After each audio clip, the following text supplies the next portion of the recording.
इस्लामी इनकलाबी guard corps यानी IRGC की navy ने यह खबर दी है, ये उसने बताया है कि अमेरिकी और इस्राएली दहशतगर्द ठिकानों पर, जो उनका कहना है कि दहशतगर्द ठिकानों पर और उनके खिलाफ 4 कार्रवाइयां अंजाम दी गई हैं, जो बड़ी कार्रवाइयां हैं, जो ऑपरेशन ट्रू प्रॉमिस 4 की 88वीं लहर का हिस्सा थी। जी हां, यानी कि जो मिसाइलों का जत्था या बराज ऑफ मिसाइल जो दागे जाते हैं, यह 88वीं बार है कि यह मिसाइलों का बराज, मिसाइलों की लहर दागी गई है। यह आईआरजीसी का कहना है। यानी आईआरजीसी या यूं कह ले कि ईरान हमले करने से बाज नहीं आ रहा है। ईरान बार बार यह कह रहा है कि हमने पहले ही चेतावनी दी थी कि हम हमले की शुरुआत नहीं करेंगे, लेकिन अगर हम पर हमला किया गया तो हम जवाबी हमले में शदीद हमला करेंगे, जोरदार हमला करेंगे। और यह जोरदार हमले का सिलसिला 88वीं बार तक पहुंच गया है।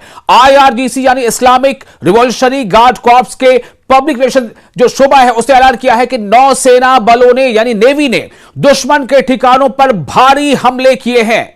उनके बयान के मुताबिक इस्राएली निजाम का एक कंटेनर जहाज जिसका नाम एक्सप्रेस हाफलोंग है, फारस की खाड़ी के बीचों बीच बैलिस्टिक मिसाइलों से निशाना बनाया गया। बयान में आगे कहा गया है कि दूसरी ज्वाइंट ऑपरेशन में, मुश्तरका कार्रवाई में, दूसरे ज्वाइंट ऑपरेशन में संयुक्त अरब अमारात यानी यूएई के साहिल पर अमेरिकी मरीन का एक ठिकाना, जहां वो ईरान की तबाहकुन मिसाइलों के डर से फौजी अड्डों के बाहर छिपे हुए थे, धमाकेदार ड्रोन के जरिए ठीक निशाने पर बिल्कुल टारगेटेड प्रिसिशन अटैक के साथ ही उसे तबाह कर दिया गया है। यह आईआरजीसी का दावा है। याद करें आप, डोनाल्ड ट्रंप ने क्या कहा था हमले के शुरुआती दिनों में? 28 तारीख थी वो फरवरी की, 28 तारीख को, फरवरी की 28 को एक तरफ बातचीत का जो है सिलसिला चल रहा था, और उसके ठीक उलट, जैसा ईरान का कहना है कि धोखा देते हुए अमेरिका और इस्राएल ने ईरान पर हमले कर दिए थे, तेहरान पर बमबारी की थी। यह वो हमला था जिसके बाद से ईरान ने पलटवार शुरू किया है। आईआरजीसी नेवी ने बहरीन में मनामा एयरपोर्ट के करीब अपने बेस के बाहर तैनात अमेरिकी 5th फ्लीट के काउंटर ड्रोन सिस्टम को भी तबाह कर दिया। बयान में यह भी कहा गया है कि कुवैत में जाबिर अल अहमद नामी अमेरिकी ठिकाने पर मौजूद 2 एडवांस्ड अर्ली वार्निंग रडार को भी ड्रोन से निशाना बनाया गया है। तो कुवैत में भी एक तरफ जहां इस्राएली टारगेट्स को लगातार हिट कर रहा है ईरान यानी आईआरजीसी, वहीं दूसरी तरफ मिडिल ईस्ट में, जिसे हम कहते हैं वेस्ट एशिया में भी यानी मगरबी एशिया में भी, चाहे वो सऊदी अरब हो, चाहे यूएई हो या बहरेन हो या कतर हो या जॉर्डन हो या कुवैत हो, इन तमाम मुल्कों में जहां कहीं भी अमेरिका के बेसेस हैं, अमेरिकी फौजी अड्डे हैं, या दूसरे अमेरिका का जो वहां पर पूरा रडार सिस्टम है, जो मिलिट्री या वॉर के लिए जो कम्युनिकेशन सिस्टम है, उसे चुन चुन कर ईरान निशाना बना रहा है। आईआरजीसी के बयान में दोहराया गया है कि जल डबरू मध्य हर्मुज यानी के स्ट्रेट ऑफ हॉर्मुज, जिसे हम कहते हैं आबनाए हुर्मुज, वो पूरी तरह से उनके कंट्रोल में है, ईरान के कंट्रोल में है। और इस हद तक कंट्रोल में है कि डोनाल्ड ट्रंप भी अब यह बयान देने पर मजबूर हो गए हैं कि स्ट्रेट ऑफ हॉर्मुज पर कंट्रोल खत्म किए बगैर हम जंग से बाहर निकल सकते हैं। यह डोनाल्ड ट्रंप का कहना है। क्योंकि डोनाल्ड ट्रंप ने जितनी ताकत लगानी थी अब तक लगा ली। डोनाल्ड ट्रंप ने कई दूसरे मुल्कों को स्ट्रेट ऑफ हॉर्मुज को खाली कराने के लिए मदद की अपील की, मुल्कों ने उनकी बात नहीं मानी। जर्मनी ने मना कर दिया, इटली ने मना कर दिया, फ्रांस ने मना कर दिया, स्पेन ने मना कर दिया, यूके ने मना कर दिया, यहां तक कि चीन ने भी मना कर दिया। अब क्या कह रहे हैं डोनाल्ड ट्रंप? अब कह रहे हैं कि जाओ और तेल ले लो, और हिम्मत है तो स्ट्रेट ऑफ हॉर्मुज भी खाली करवा लो। यानी तंज कसा जा रहा है डोनाल्ड ट्रंप की तरफ से। आगे बताता हूं कि बयान में जो आईआरजीसी ने जो बयान दिया है, उसका कहना है कि स्ट्रेट ऑफ हॉर्मुज पर हमारा अभी पूरा कंट्रोल है। बयान में चेतावनी दी गई है कि दुश्मनों की जरा सी हरकत का जवाब मिसाइल और ड्रोन हमलों से दिया जाएगा। ऑपरेशन ट्रू प्रॉमिस, यह नाम है ईरान के ऑपरेशन का, जो अटैकिंग ऑपरेशन है उसका नाम क्या रखा है? ऑपरेशन ट्रू प्रॉमिस 4 यानी वादे सादिक, मुहिम वादे सादिक 4। तो इसकी 88वीं लहर यानी 88th barrage of launch missile launched and drone launched 28 फरवरी को अमेरिका और इस्राएल की तरफ से ईरान के खिलाफ शुरू की गई जंग के बाद से ईरान की तकरीबन रोजाना की जवाबी कार्रवाइयों की एक कड़ी है। तब से ईरान की मुसल्लह अफवाज पश्चिमी एशिया में यानी मगरबी एशिया में, वेस्टर्न एशिया में अमेरिकी फौजी अड्डों और कब्जे वाले इलाकों में इस्राएली ठिकानों को मिसाइल और ड्रोन हमलों की लहरों से लगातार निशाना बनाती आ रही है। बेशक ईरान पर भी हमले हो रहे हैं, बेशक ईरान का भी नुकसान हो रहा है, लेकिन यह जंग है, जंग में तो नुकसान होगा ही।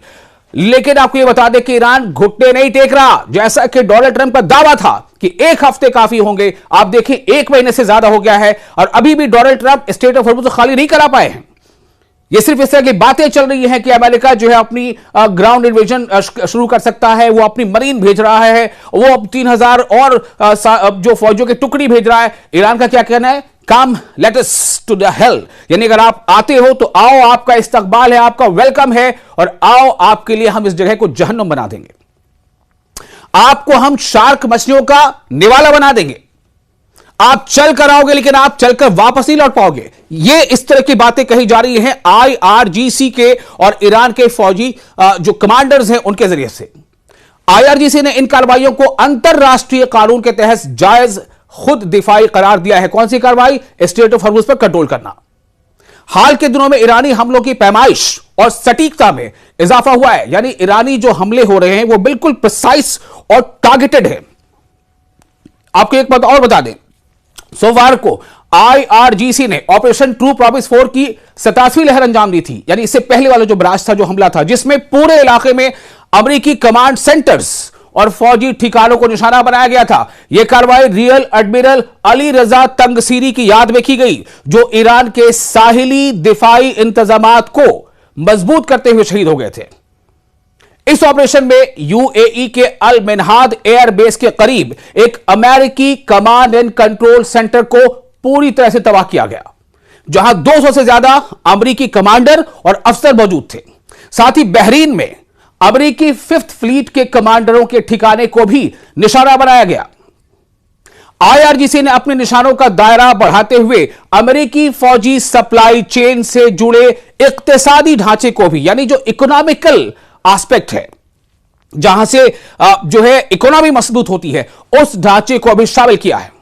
28 मार्च को एक हवाहंग मिसाइल और ड्रोन कार्रवाई में ईरान ने UAE में एमिरेट्स एल्यूमिनियम यानी EMAL, जिसे शॉर्ट में एमाल कहा जाता है, एमिरेट्स एल्यूमिनियम प्लांट, जो दुनिया की सबसे लंबी एल्यूमिनियम प्रोडक्शन लाइन है, और बहरीन के एल्यूमिनियम बहरीन, जिसे शॉर्ट में ALBA एल्बा कहा जाता है, यानी एल्यूमिनियम बहरीन, इस प्लांट को निशाना बनाया। यह कब हुआ? जब इसराइल और अमेरिका के हमले में ईरान के स्टील प्लांट को निशाना बनाया गया, तो उसका तुर्की बदुर के जवाब देते हुए टिट फॉर टैट दो एल्युमिनियम के प्लांट्स को निशाना बनाया गया, जो या तो अमेरिकी अलाइज के मुल्कों में थे और या फिर उसमें अमेरिका का बहुत बड़ा शेयर था।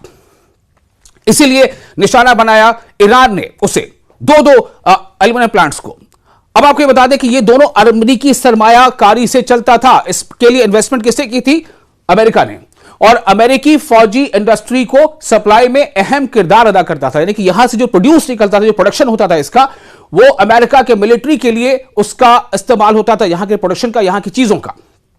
इसलिए ईरान ने इन दो एल्यूमिनियम प्लांट को निशाना बनाया था। यह हमला ईरान की इंडस्ट्रीज पर अमेरिका इसराइल के हमलों के जवाब में किया गया, जिनमें इस्फहान और खुजिस्तान सूबों के दो बड़े स्टील प्रोड्यूसर्स भी शामिल थे। तो लगातार ईरान हमले करता जा रहा है, इस हद तक हमले कर रहा है कि डोनाल्ड ट्रंप बार बार अपने बयान बदलने पर मजबूर हो रहे हैं। कभी वो कहते हैं कि स्टेट ऑफ हॉर्मुज़ को मैं खाली करा दूंगा, कभी कहते हैं कि आओ दुनिया के तमाम मुल्क को हमारा साथ दो, हम स्टेट ऑफ हॉर्मुज़ खाली करा देंगे। फिर कभी कहते हैं कि हमें नहीं कराना, हमें स्टेट ऑफ हॉर्मुज़ से कोई मतलब नहीं है, जिसे वहां से तेल गुजारना हो वो खाली करा ले। अब उन्होंने बर्तानिया को, ब्रिटेन को बड़ा तंज आमेज लहजे में कहा है कि थोड़ी हिम्मत दिखाओ और जाके स्टेट ऑफ हॉर्मुज़ खाली करा लो और तेल वहां से गुजार लो, और नहीं तो फिर हमसे तेल खरीद लो। मतलब इस तरह की बातें अब वो अपने दोस्त मुल्कों से कह रहे हैं, चूंकि उनके जो दोस्त मुल्क हैं सो कॉल्ड, चाहे यूके हो या फिर फ्रांस हो या इटली हो, ये सब, या स्पेन हो, इन तमाम मुल्कों ने अमेरिका का साथ देने से ईरान के खिलाफ जंग में मना कर दिया। इन मुल्कों का यही कहना है कि ये वॉर, ये लड़ाई आपकी लड़ाई है, हमारी नहीं। यहां तक कि फ्रांस के जो इमैनुअल मैक्रो हैं, उन्होंने तो एक अजीब सी बात कह दी थी कि हम किसी देश के राष्ट्रपति जिसकी उम्र 79 साल की हो गई है, उसके मूड के हिसाब से फैसला नहीं ले सकते। और इसी का जवाब डोनाल्ड ट्रंप ने शायद अब दिया है एक तंजिया लहजे में। फ्रांस को भी इशारे में कहा है और यूके का तो बाकायदा नाम लेकर कहा है कि आप जाकर के होर्मुज खाली कराओ और तेल ले लो, हिम्मत दिखाओ और जाके लड़ लो, हम आपके लिए नहीं लड़ेंगे। अब ये अमेरिका का कहना है। अब आप देखिए ईरान की आखिर एक कैसी स्ट्रैटेजी है कि ईरान ने अमेरिका और उसके दोस्त ममालिक के बीच में ही दीवार खड़ी कर दी, और वही दूसरी तरफ ईरान को एक के बाद एक कई मुल्कों का सपोर्ट मिलता चला जा रहा है। या तो कुछ मुल्क ईरान के सपोर्ट में अपनी आवाज बुलंद कर रहे हैं, या फिर कुछ मुल्क ईरान का सपोर्ट का भले ही वो ऐलान नहीं कर रहे हो लेकिन वो अमेरिका का भी साथ नहीं दे रहे हैं। इतना ही ईरान के लिए शायद बहुत काफी है।